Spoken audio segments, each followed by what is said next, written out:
25? Just reminding me, there's a radio show I wanted me to talk about. What page did you say? 25B. What's that? Was the radio show?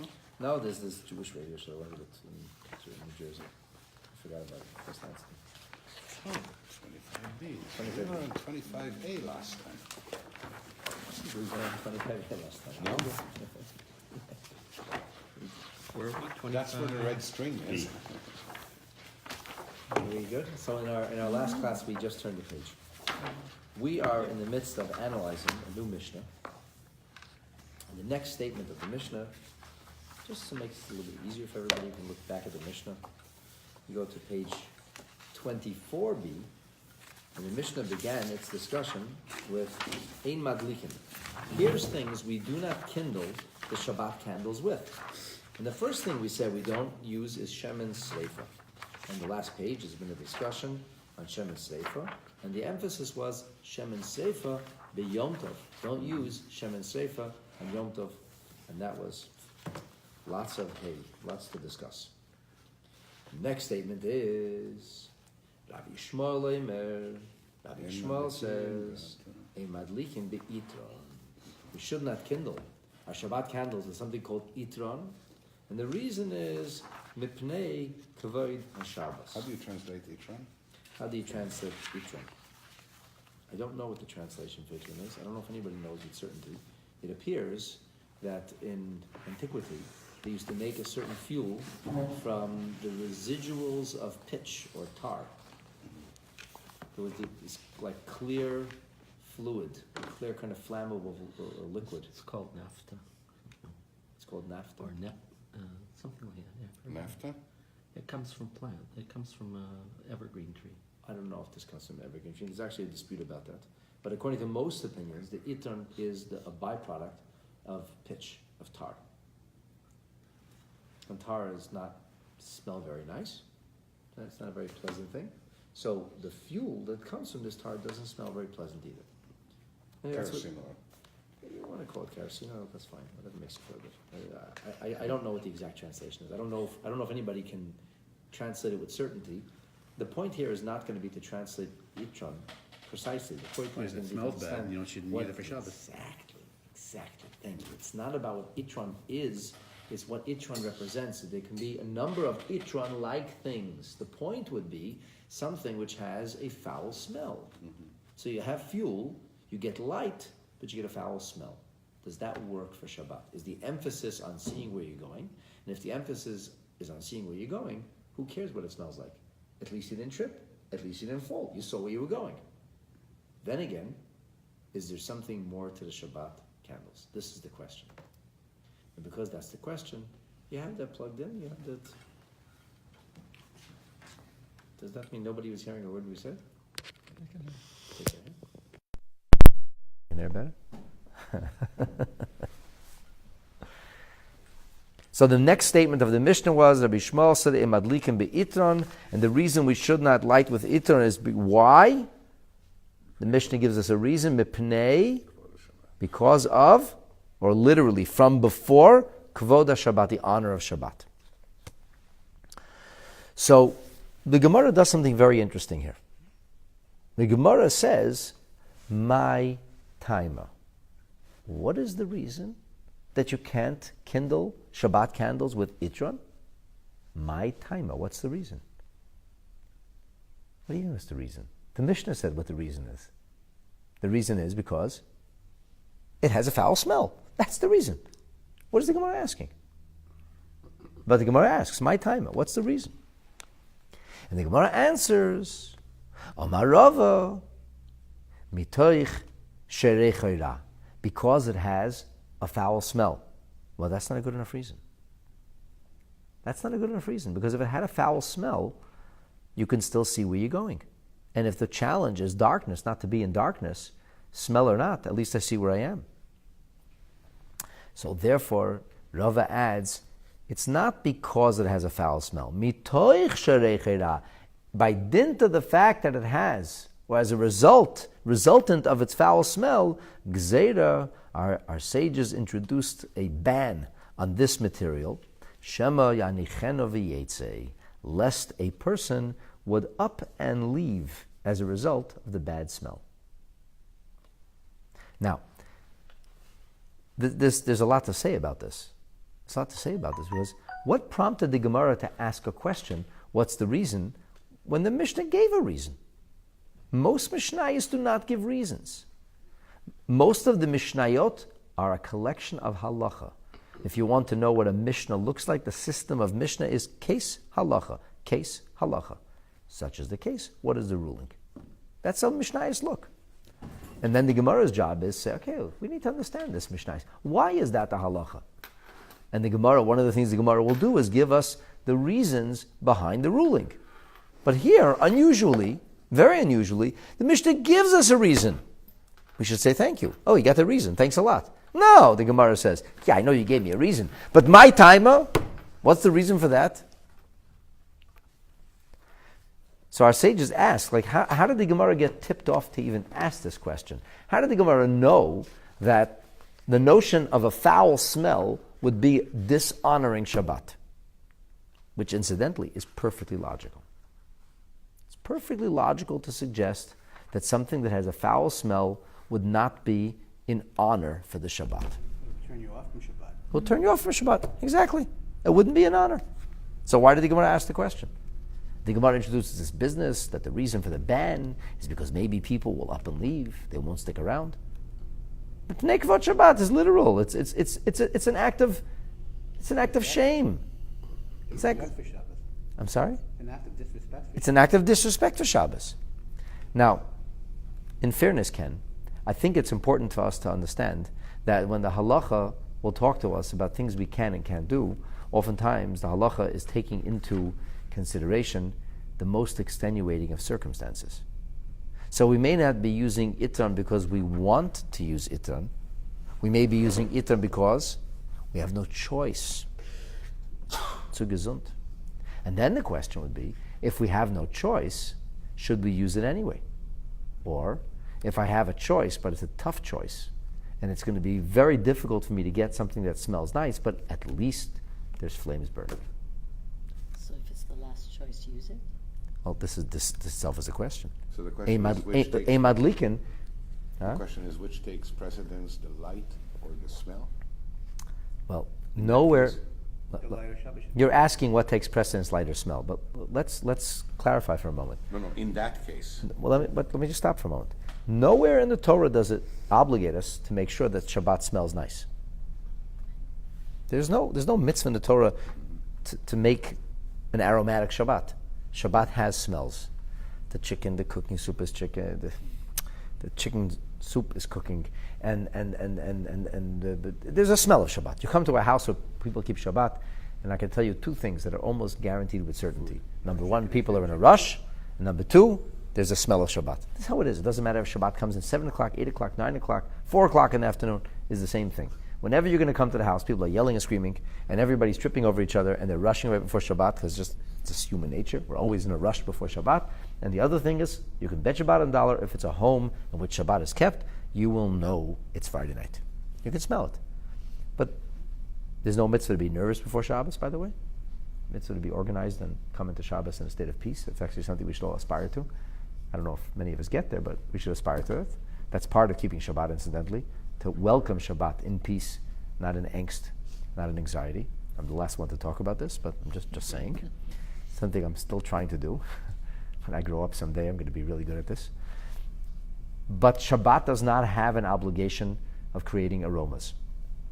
I should tell you that certainly in antiquity and in certain Jewish communities until today, there are events in which we make an effort of creating aromas. Do you know that when the Sephardim have a bris milah, there's a mitzvah to make a bracha. They make a bracha not only in a glass of wine, but they also make a bracha on myrtle leaves. And in antiquity, certainly the Mishnah talks about something called mugmar, which was incense. They actually used to kindle incense and burn incense. And there was a nice, sweet, beautiful aroma. Today it comes in a can or a bag of potpourri. But people used to want their house to smell nice, and they used to go out of their way to make the house smell nice. We don't have this halacha in Shabbos. The house should be tidy, the house should be clean. I'm sure that people who include aromas in their house would try to make the house smell nice for Shabbos, but there is no such mitzvah. There is a mitzvah to kindle lamps. It's a mitzvah to make sure there's light. So the question would be like this. Obviously, if somebody wants to honor Shabbat, obviously he's going to be using the nicest fuel he can. Obviously. Like, why not? Why not, really? Is there a halacha that says, don't take the lower grade chicken? If you're making chicken soup, it should be first class chicken. And don't use those like low grade noodles to make your kugel. If you're making a kugel, you don't make it a proper kugel. It's like, so that goes without saying. Every cook tries her best or his best to make the nicest food. It doesn't tell us that your Shabbat suit has to be made of wool, not polyester. Well, if you can't afford a wool suit, you're wearing a polyester suit. It's not very popular today, polyester. But once upon a time, that was like, people thought it was nice actually at some point. Point being, the Torah doesn't come along and legislate to you and tell you, this is the way you must do it. You must have a jacket on Shabbat that's made of wool or silk, and it can't be made of polyester, and it shouldn't be made of cotton, because it's not jeans, it's Shabbos. And all of a sudden, here the Torah doesn't tell us we have to have silk in our tie, doesn't tell us we have to wear leather in our shoes, but the Torah is telling us what kind of fuel to use, or really what kind of fuel not to use for kindling the Shabbat candles. And the Mishnah says why. Mipnei, because. So this is a really good question. What tipped off the Gemara with some kind of certainty that there's something about the Shabbat which is not applicable elsewhere? So the Trumas Hadeshan says something fascinating. He's a Rishon. The Trumas Hadeshan says that in the beginning of the Mishnah, we talked about Ein Madlikin Semer Sefer Be Yom Tov. And then immediately afterwards, we finished talking about Yom Tov, and what was the next thing we talked about? We talked about Ein Madlikin, Rabbi Shmuel, Ein Madlikin, Be'itar Mipnei, it doesn't say Bekvod HaYom Tov, Mipnei Kvod HaShabbat. I said, this is unique to Shabbat. Why is that unique to Shabbat?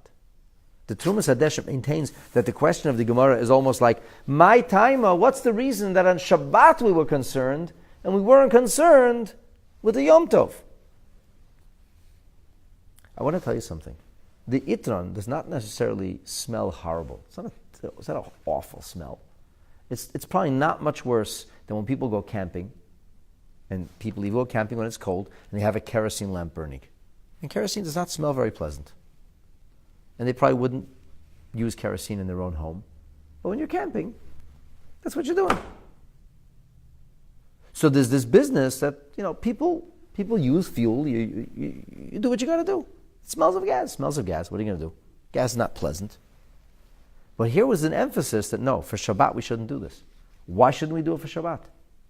And the Gemara answers, the reason is, Rava said, because the smell is foul, you'll up and leave. You'll pick yourself up and you'll leave. Where are you going to go out of?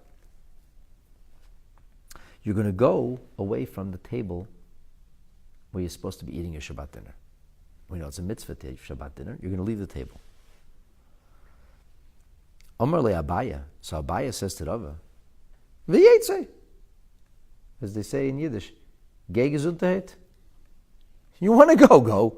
We're having Shabbat. Yeah, I don't like your Shabbat. I don't like the smell of the candles. So go. Big shot. You don't like the smell of the candles? Next week you buy the candles. You bring the fuel. This is what we can afford, kid. You don't like it? Tough luck. You get a job. You bring fuel. Abai says, I don't understand. V'yetze, let him go. Amar lei. So he said, no, you don't understand. Shiny Omer, I say, Hadlokas ner b'Shabbos choiva, because I hold, says Rava, that the kindling of the lamp on Shabbat is an obligation. What do you mean? Only Rava holds it's an obligation? This is universal. Everybody says it's an obligation. We all make a bracha on the kindling of Shabbat candles. So you take a look in Rashi. Rashi says, what does it mean choiva? What does it mean it's obligatory? Says Rashi, what Rava means to say is kvod Shabbat hu, the honor of the Shabbat is she'ein so'adin chashuva elu b'makom er. A su'uda chashuva, a proper meal, a proper repast, a Shabbat dinner can only be held in a place that is appropriately illuminated. Ke'ein yamama, as if it was during the day, meaning you see what you're doing, you're not fumbling around. If it's a seuda, then the seuda has to be in a well-lit area. That's an obligation. In other words, what Rav and Abai are saying here is that part of the obligation of the Shabbat candles, the Shabbat lamps, is that it should illuminate the place where we eat. Meaning it's an obligation to have an illuminated dinner. It's an obligation to eat dinner in a state of illumination. That's obligatory. So Abaya didn't believe that. Abaya said, eat dinner however you want. You want to eat dinner in the dark? Eat in the dark. Rava said, no. That's not okay. We can't accept eating in the dark. We need to make sure that everybody is eating where it's lit up, because that is the honor of Shabbat. That is the proper Suda. It's an honor. Shabbat is supposed to be honored with a meal, and in order for a meal to be honorable, the lighting has to be appropriate. Bad lighting in the dark, that's not called a Sudat Shabbat.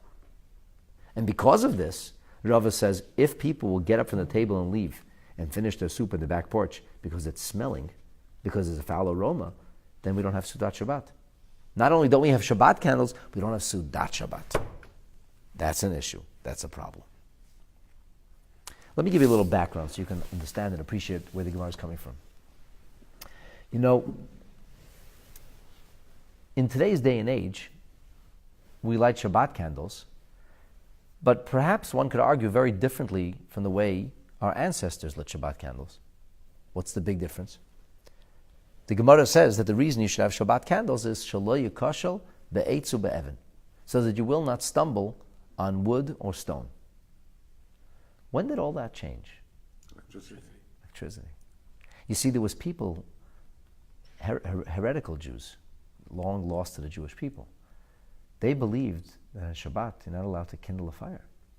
Not only you're not allowed to light a fire, a Jewish fire can't be burning.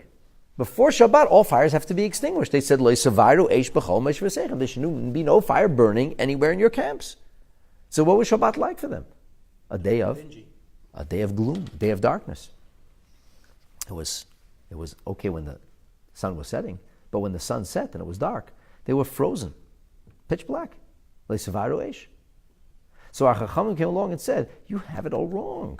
There's absolutely nothing prohibited about putting a process into place. For example, the Mishnah says one can have things which must sit and die.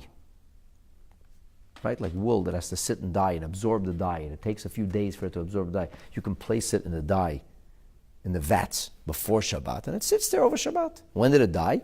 It died on Friday. Died. On Friday, on Shabbat, on Sunday. You're doing work on Shabbat? I didn't do anything on Shabbat. It was happening. The Mishnah talks about opening up a natural source of water, kind of uncorking water, so that the water flows. And when the water flows, things are irrigated. And it's irrigating by itself over the course of Shabbat. Not a problem. No issue there. Why? I didn't do anything. Of course, we know there's a problem with leaving food on the fire. What's the problem with leaving food on the fire? Burn it, catch on fire, burn down the house. The water will evaporate and the food will catch fire. Well, the answer to both of your questions is not exactly so. The point is stuff can happen. And because stuff can happen, what do we naturally tend to do when we're looking at food on the fire? What do we naturally think of doing? Adjusting the fire. We're going to have to intervene. Because if the fire is too high, the food's going to burn. If the fire is too low, the food's not going to cook. In today's day and age, it's as simple as the turn of a knob. But once upon a time, Instapot. amen, taking a poker, playing around with the fire, bigger fire, smaller fire, was once a real skill to be able to cook with actual fire, to make sure the fire was evenly spread. It wasn't simple. So, because this is the case, if we have a raging stove and we have food on it, we're very concerned that people will mindlessly adjust the fire, which is a direct violation of the Shabbat. So what did our sages say? We should have food on Shabbat. It's a mitzvah to have not only food, but warm food on Shabbat. How do you do that? You have to make sure that it's not possible to change the temperature. How can you do that? The answer would be, you cover the fire. It's as if the fire is not seen anymore. This is called in Yiddish a blech. What's a blech? Blech literally means in Yiddish a piece of metal. Blech is metal. So they covered the fire with metal, and therefore the metal conducted heat, and it was hot, but you didn't see the fire. Because you didn't see the fire, you wouldn't adjust the fire. And the point was, having something cook on Shabbat is not a problem, but sometimes we have to be concerned because people are people. And people do things. Now, let's talk for a moment about this business of having candles burning on Shabbat. Because you can initiate a process, catalyze a process that will continue to unfold in the course of Shabbat, there's no problem having light on Friday night. You light the flames, the lamps, the candles Friday night before the Shabbat comes in. You make sure there's enough fuel to burn until long after the meal's over. And that way the house is lit up. People didn't only have Shabbat candles on the table, people lit lamps throughout the house. Otherwise you'd trip on the way to bed. So the whole house was lit up in this way.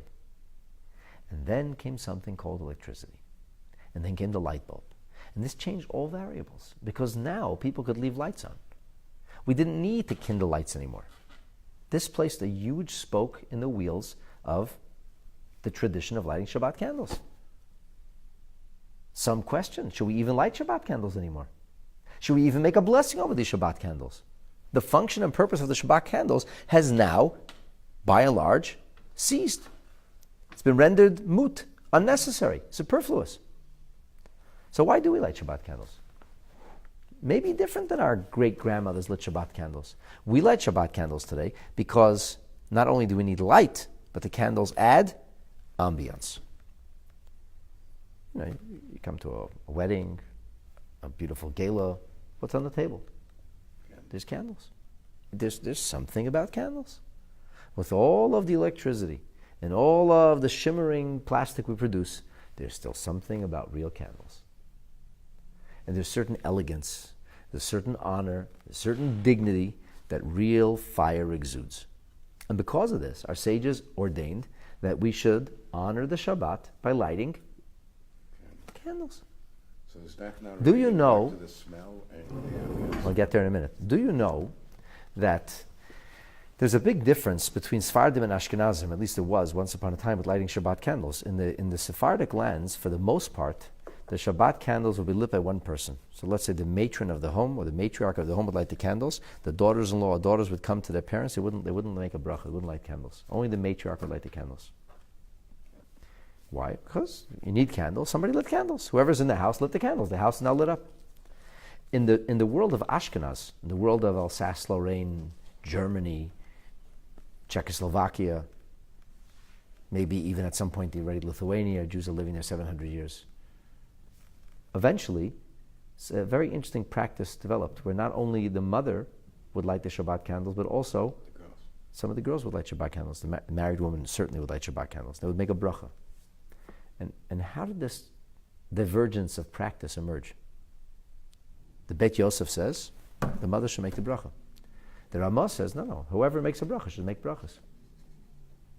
So I don't know if this is true, but Rabbi Steinsaltz maintains that it's actually a very logical thing.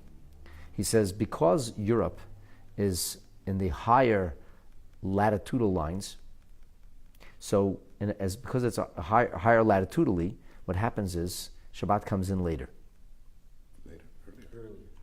Earlier. No, well, it depends when. In the winter it comes in earlier. In the summer it comes in later. In other words, Summer is shorter. the closer, well, everything's different, but the closer you are to the equator, the more kind of balanced things are. Yeah. There's not that much of a difference between winter and summer if you're near the equator. Winter and summer, the weather's always nice. And the days are long, but not that long. And days get short, but not that short. The disparity is the more you go north or south, but the more you're away from the equator, the more the disparity develops.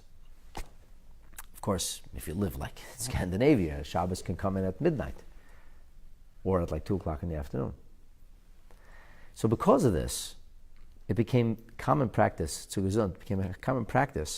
that in the lands of Ashkenaz, which were not close to the equator, the Sephardic Jews lived primarily in the Iberian Peninsula, mostly in Spain, North Africa, very close to the equator, closer to the equator.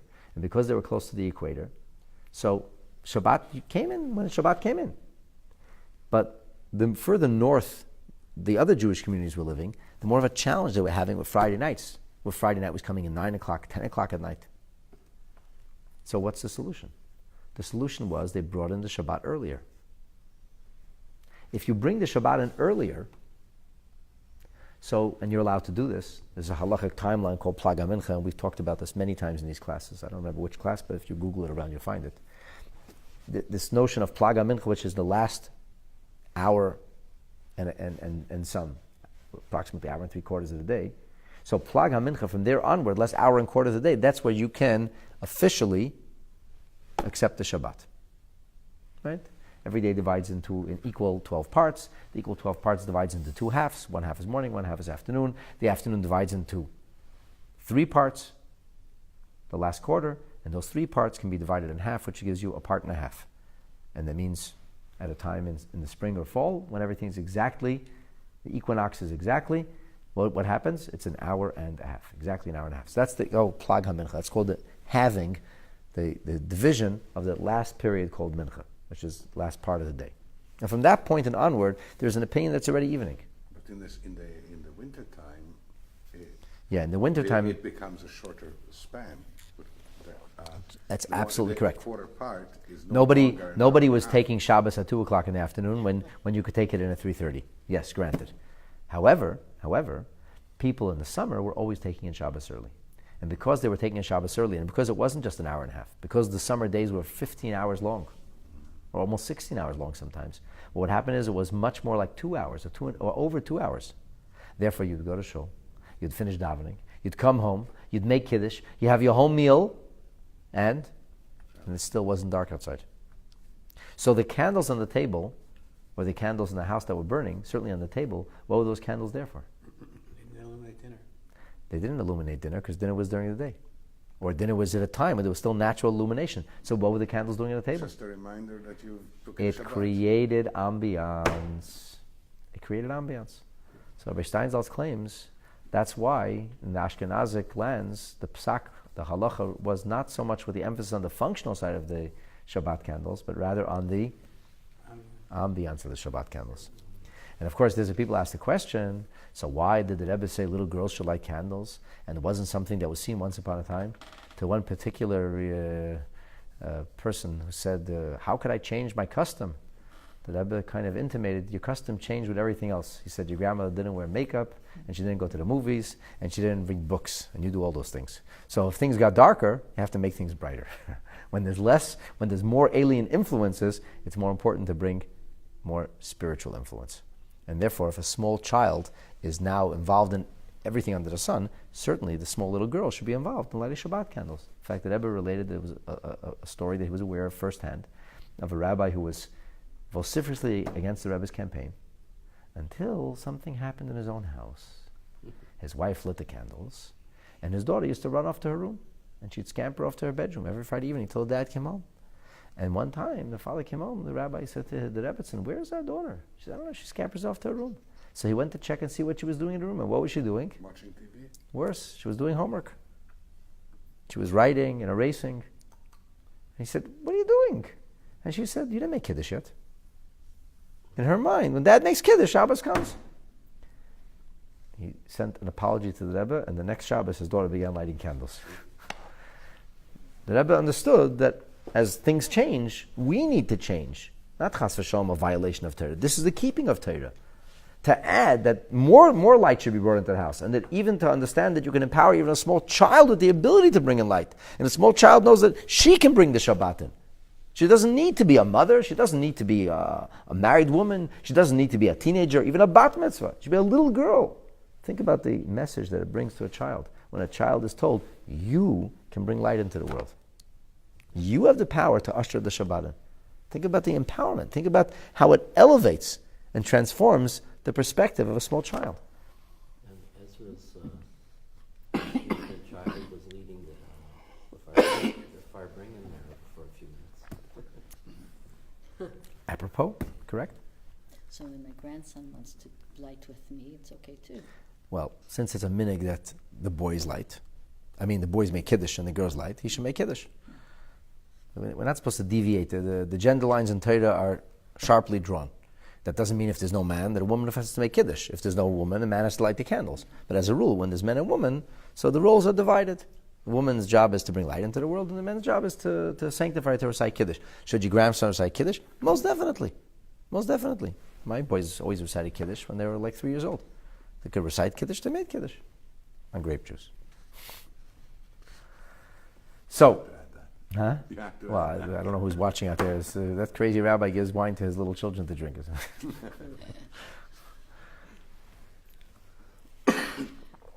What's the point I'm trying to make of all this is that the Shabbat candles could really be seen in two ways. They could be seen as a functional part of Shabbat, or they could be seen as something which is ceremonial and less technical, but more beautiful.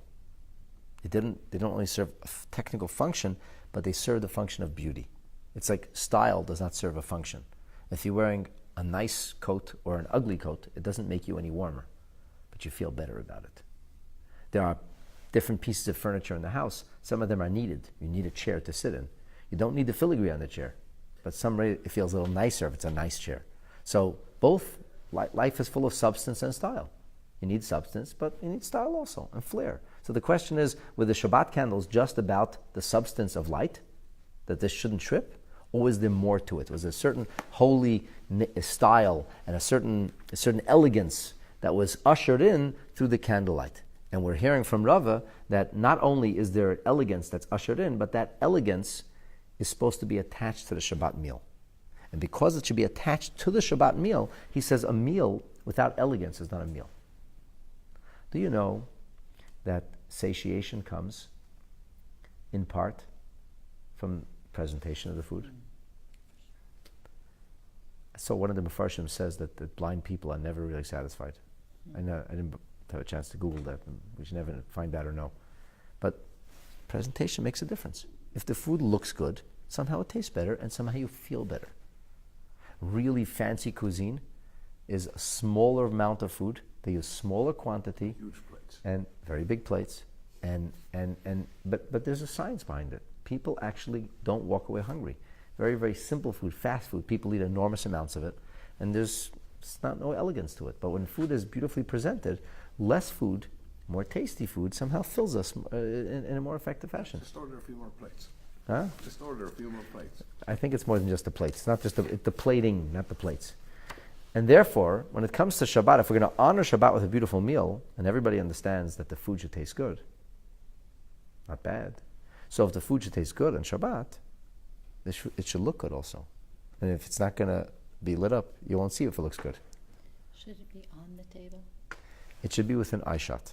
It should illuminate in some way, if it's either next to the table or on the table, different customs.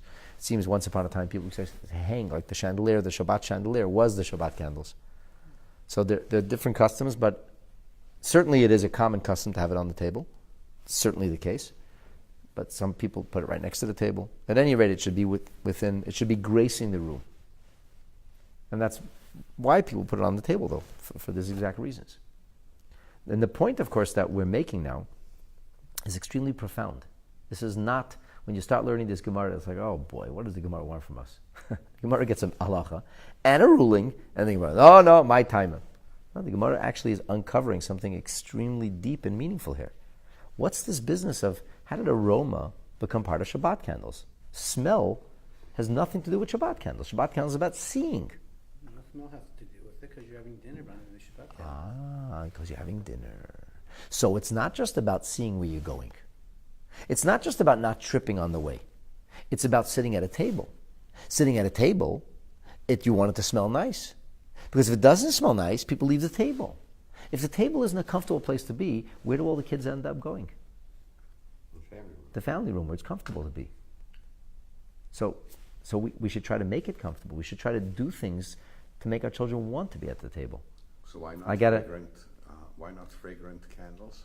Why not fragrant? Yeah. That's actually a very good question, Ami. It's a very good question. And he wants to know why not use fragrant candles. I'll tell you why not. Because that's not what the mitzvah of Shabbat candles are. It's not a question of creating fragrance. If you want to create fragrance, you do that. You're adding. You're creating no. Shabbat candles is first and foremost to create light. Okay. That's what it is. It's not about creating aroma. However, in order for the light to be enjoyed, it can't have a foul smell attached to it. Once you say that the candles have to be fragrant, you've created a new mitzvah. That was never the mitzvah of the Chachamim. The mitzvah of the Chachamim was that we should have candles lit. Why? Shelo yikoshel be'etzav ve'evan. The essence, the foundation of Shabbat candles is there should be light. What the Mishnah is telling us, though, is that that light has to be enjoyed. And if the light is going to get in the way of enjoyment because it's foul smelled, then it's a problem. But the fragrance would add to the enjoyment. That's Take fine. away from If the Shabbat meal. It's not that meal. But, well, I don't know if it will take away or add, but here's the thing. That's another tepel of schmaltz. You want to create fragrance? Then make fragrance. That's your business. You want to make a fragrant environment? Some people like fragrances, some people don't like fragrances. That's something else. Most people I know do not necessarily like fragrances. They don't want their house to smell like anything fragrant. What do they want? They don't want it to smell bad. They don't want a foul smell. There's no foul smell. People complain every year that in the high holidays there's too much perfume. People choke. Okay, so not everybody likes fragrance. But nobody ever complained, how come that guy with a foul-smelling body odor doesn't sit next to me anymore? Come on, everybody didn't smell around me. Bring in some foul smell. Nobody wants foul smell. Everybody wants to avoid foul smell. The deodorant is not made to be smelled. It's made so you don't smell other things. So I think this is pretty clear now. Now the Gemara actually makes a lot of sense to us. And now Rav explained to us what's chayva, what's not chayva, what's obligatory, what's not obligatory. Abaya looked at it. Abaya's perspective was Shabbat candles are functional. It gives light. That's all we need. Shalei kashal beitz of Evan. Rava came along and said, no, Abaya. No. We're not going to permit. Abaya said, you don't want to have foul-smelling candles, then don't have foul-smelling. Did I tell you to have foul-smelling candles? Now the people want to go out. You want to go out? Go out. You want to keep the kids at the table? Then figure out a way not to make it foul. I have to legislate that. I have to tell that to you. You figure it out. Abaya wasn't saying people should leave the Shabbat table. He said, don't put the candles at the Shabbat table. Shabbat tables don't smell. Keep it at the Shabbat table. It smells. Keep it in the hallway. Rava says, no. Having a lit up Shabbat table is part of Shabbat. That is the elegance. That is part of the food. That is part of the honor. And therefore, it's not an option. It has to be on the table. If it has to be on the table, we need to make sure people are going to stay at the table.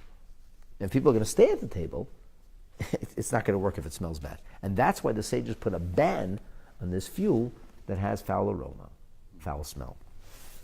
Okay, where are we now? So the Gemara now goes on and continues like this. How do we know this? This is a big chiddush. What we just said here is, this is a big novelty.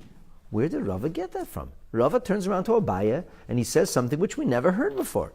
That Shabbat candles and Shabbat meals are inextricably linked. You should always have candles at the Shabbat meal. Where'd you get that from? The Omar of Nachman. So here the Gemara says because Rav Nachman taught Bar Rav Zavda, Nachman, the son of Rav Zavda. Va'amri law and others maintain that this was Rav Nachman Bar Rava, two different Rav Nachmans, but we knew for sure it was a Rav Nachman. That he said Omar Rav. He said in the name of Rav, who was one of the senior Torah leaders of the largest Jewish community in the world at the time, which was in Bavel. So it was Rav and Shmuel and Surah and Pumbedisa. So he said, Rav taught, Hadlokat Neir b'Shabbat Chova. The lighting of Shabbat candles is obligatory. What does it mean it's obligatory? Of course it's obligatory. It's a mitzvah. But Chova doesn't just mean it's a mitzvah. It means it's part of the honor of the Shabbat dinner. That's the meaning of Chova.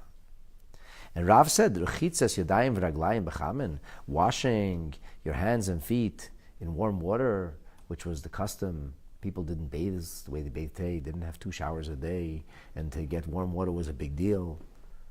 So, did you have to take a shower for Shabbos? Does it say you have to take a shower? A normal person takes a shower. But I have to? Is it obligatory? So he says, no, it's not obligatory. It's a shus. I mean, obviously, if you want to honor Shabbat, you'll take a shower. But doesn't have to be done. And I, says Rav Nachman, whichever Rav Nachman it is, I say it is a mitzvah. So the Gemara says it's a mitzvah. My mitzvah. What is a mitzvah? What do you mean it's a mitzvah? When he says it's a mitzvah, what is he referring to when he says it's a mitzvah? And he says, I'll tell you exactly what I mean when I say it's a mitzvah. The Omar Rav Yehuda bar Rav. Rav Yehuda said the name of Rav. Kach hayom min hagei shel Rav Yehuda bar Ilai. Such was the custom of the great sage of Israel, Rav Yehuda bar Ilai, that Erev Shabbos, on Friday evening, meviyim lo yareva malei chamen. They would bring him a tub filled with hot water. V'reichitz panav yad v'raglav, which my guess is a euphemism for bathing. Literally, hands, face, and feet, but he means you'd bathe. So they bring him in. You didn't just turn on a faucet once upon a time. You had to heat up the water, put it in a tub. It was a big deal to take a shower. There was a reason people didn't bathe so often. So he says, Rabbi Yehuda bar Ilai said they would bring him this bathing, this tub, and he would bathe, umisatef, and he would wrap himself in beautiful Shabbat clothing, v'yoshev b'sadinim hamitzuyotzin. He would wrap himself in sheets that had tzitzit on them. V'doimel malach Hashem tzvois. He would appear like a malach, like an angel, wrapped in these white sheets with tzitzit on it, freshly bathed. And this is how he would wait for the Shabbat. And the Gemara says, "V'haya talmidav mechavin mimenu." His disciples would hide before him, kanfek susan, the corners of their garments, because they didn't have tzitzit on the corners of their garments. Amar lahen, he said to them, "Bonai, my sons, loikach shanisi lachem, did I not teach you that tzadin betzitzis beishamai peiterin ubesil mechayvin? Did I not tell you that having tzitzit on these articles of clothing are something that Beit Shammai exempts, but Beit Hillel requires? Ba'alacha k'divrei Beis Hillel, and the halacha is like the words of Beis Hillel." So the Gemara answers, Inu Savri, they were of the opinion, they thought Mishum K'sosaila, there'd be an issue and a problem of a night garment. What in heaven had just happened over here? It's very interesting. Beit Hillel is now the stricter one. First of all, Beit Hillel is sometimes stricter. Second of all, when I finish explaining this, you'll see that Beit Hillel is not being strict at all. So, but I want to make clear what we did say here. And once I make clear what we did say here, then we can move into the next thing. We just opened a whole new box. There's a business with sheets and tzitzit. And the rabbi was wearing tzitzit, but the students weren't wearing tzitzit. And he says, "Why don't you wear tzitzit?" He says, "I told you the halacha is like Beis Hillel, but they have a different reason." What does that mean? Beis Shammai says you don't have to wear tzitzit. The Torah says wear tzitzit. What's going on over here? So, before we get into this, I want you just to have clarity, just understand the cadence, the flow, ebb and flow of the Gemara. The Gemara introduced to us what is nothing short of a Torah bombshell. This is a novel piece of Gemara which literally reorients our whole thinking about Shabbat candles. Up until this Gemara, nobody ever had it documented that there's an element of elegance, not only functionality. Let me make it simple for you. If not for this piece of Gemara, there would be no Shabbat candles for the Jewish people for the last 100 years. Tell me why. Because it's not relevant anymore. Because the functionality of Shabbat candles went out the window together with the dodo bird when electricity arrived. So why do we have Shabbat candles? And the answer is because of this Gemara. Right here, Daf Chaf Hei Amud Beis Masechet Shabbos. Here's the answer. Because the Gemara introduced centuries ago, millennia, long before anybody could imagine there would ever be something called electricity, that there's an element of Shabbat candles that is not functional at all, or at least not per se. There's an element of Shabbat candles that's not so you shouldn't slip or trip, but you should be able to see and enjoy the food. Now, whether you see the food or don't see the food, you'll still stay alive. Nobody ever died from eating in the dark, but it wasn't an enjoyable experience. It wasn't a full-bodied meal. You didn't really delight in the culinary experience. The cuisine it just wasn't. So we're talking here about something which is experiential. not something which is functional or technical. There are some restaurants, believe it or not, that you eat in the dark. Yeah, I always wonder why the I don't know, restaurants. I mean, I can't- I always wonder why the restaurants want you to eat in the dark. I have a feeling because the food may not be so good. Well, They don't have to present it. Huh? Doesn't have to be presented. Doesn't have to be presented as well. but some people say it was quite a good experience. Was What- a nice I don't know, I candle, was was a never nice there. candle. You're talking and about not bright. It's Eating. bright. You're talking about eating Why eat by in yourself in pitch the dark? pitch Yes. dark. Yes. Okay, so this is a I don't know, Michigan. There's something about enabling blind people to be waiters. There's some second element to I that. know it. I think that's what. Okay, it's an People wanna try new things. it's a shtick. It's not something which people want to live their life doing. Okay, I'm so- not saying I support it, but it's just there are something people who go and try it out. there will always be exceptions to the rule, Otherwise and there will it's always a- be the minority report. However, as a rule, people will enjoy the food if they can see it. It doesn't mean you have to have spotlights on your food. Sometimes a romantic dinner is just fine, but the point is that it's lit well enough. It's lit well enough. You see the food. If it's dark and you can't see the presentation of the food, it's not enjoyable. Can I ask one more question, Rabbi? Yeah. One pair of candles on the table for the wife to light, and what is if the other family members there, they want to also light candles? You have another pair of candles, or you can light on the same pair? No, everybody who lights candles should have their own Their candlestick. own- their own. Yeah, absolutely. The custom is that married women light a minimum of 2 candles, Right. and then add for the members of the household, for the children, and the non-married girls light 1 candle. But they should light their own candle. And married tools. Why 2? The simple reason is zachor v'shamor. There are 2 expressions that are used to describe Shabbat, and of course a married woman lights for herself and for her husband as well. So, this kind of The makes minimum sense. isn't the minimum just one. Usually in a house, there should be at least 2 candles lit. That is to say, if you're lighting Shabbat candles, you should light 2 candles. However, if there's already 2 candles being lit and a young girl wants to add, then she adds 1 candle. Now, I want to make it clear to you, the Gemara was not talking about only elegance. There was a quasi-technical element to this. The experiential part of the light was also partly technically needed. Like, they needed to see the food. Our candles do not help us see the food. Our candles simply help us create a mood. But this Gemara introduced for the first time an idea that Shabbat candles are not only functional. They're not only a technicality. They're part of the experience. And once we have this idea that Shabbat candles can be experiential, giving a new dimension to the enjoyment of our cuisine, of our Shabbat dinner, from this it was a natural step, one natural step away, that when electricity was introduced, we should still have the Shabbat candles. Because even if it's not lighting up the food, even if it doesn't allow you to see the presentation, it still allows you to enjoy the meal in a different fashion. So you should wait for Shabbat to have candles. You shouldn't do it every day.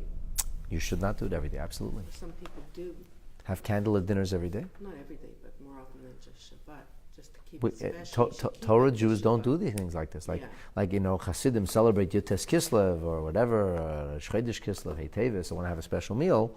When it's like Yom Tov like, they'll have candles without making a bracha, have candles on the table. Like many people will have candles burning on Erev Yom Kippur. Even in the morning, or on the meal to have Hoshana Rabbah, they'll have candles on the table without making a bracha. Just because it's something which is Yiddishkeit related, but it's part of something special. Incidentally, when we do that, like on a Yotes Kislev dinner, so my wife will light 2 candles, not the whole. She only fires up the whole candelabra with candles for all the children when it's Shabbat or Yom Tov. And we'll talk about Shabbat and Yom Tov. That's a question. Is Yom Tov like Shabbat? It's the same responsibility. There's a dispute amongst Rishonim where it's only a minhag, only a custom. But we're going to get to that. So the point that the Gemara had to introduce to us, and this is a very big chiddush in Gemara language. It's a big novelty. This really sheds light on things very foundational. It really opens our eyes. Abaya challenged Rava. Look, where do you get that from? I never heard of such a thing. So Rava has to bring some kind of source from previous generations, a previous generational teaching that emphasized something about Shabbat candles that was more than just functional. And what's the next thing you could liken it to? Bathing. Nowhere does it say that it's obligatory to bathe before the Shabbat. It doesn't say you have to.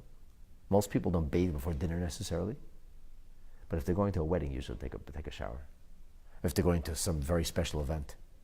It's common for people when they're going to something very special to make sure to take a shower. And yet some people say, it wasn't a hot day, I'm not taking a shower. I'll go to a wedding like this. But for Shabbat, the idea of bathing is not necessarily obligatory. So we introduced the Gemara which talks about the obligatory or non-obligatory nature of bathing for Shabbat. And yet, so whether the bathing is obligatory or not is another question. But certainly, when it comes to the Shabbat candles being at the table, there, in both of the sources, it was clear that this was something that was part of the Shabbat candles. And as such, Rava says, you see, it is chovah. It is an obligation not only to kindle Shabbat candles so we don't trip, but chovah that the meal should be within the illumination of the Shabbat candles. Once we have this in place, our discussion has kind of evolved into a discussion of the bathing. And the bathing led us into a discussion of clothing and how one of the great sages would prepare himself for Shabbat. And incidentally, once we're talking about the great sage and preparing himself for Shabbat, we ended up with like another twist on the clothes he wore, the tassels or fringes that it had, and the difference between the disciples and why was it that they wore their clothes one way and he wore his clothes another way. So for this, with God's help, we'll continue next week. Interesting that they didn't mention the mikveh. Yeah, it's interesting. Why? It's not obligatory. But it's a custom. Yeah, it's a custom. It's not obligatory. I remember one Shabbos, Faggy was putting shoes on the younger boy, I forget his name now. And he was up on the cloakroom, he was up, sitting up on the table. It was obviously much smaller. Yeah. He was wearing these grey patent leather shoes. I thought, oh, Levi, I like maybe? your shoes, is it? Levi? Levi. Levi? Yeah, I like your shoes. He says, it's not my shoes, these are my Shabbos shoes. Exactly the point. That's right. So he said it to me. Exactly. See, a child is raised with Shabbat. He has Shabbos shoes. He has Shabbos clothes. Yeah, yeah. And that's how we honor Shabbat, with special clothes. One smart kid. I remember him driving the boat. A Levi? Yeah. No, it wasn't Levi. That Was the Moshe? youngest. No, No, Levi's my youngest boy. Yeah, so Yeah. but he was He was a pint size. Yeah. fine. No, that's how it is in a Yiddish house. That's the emphasis.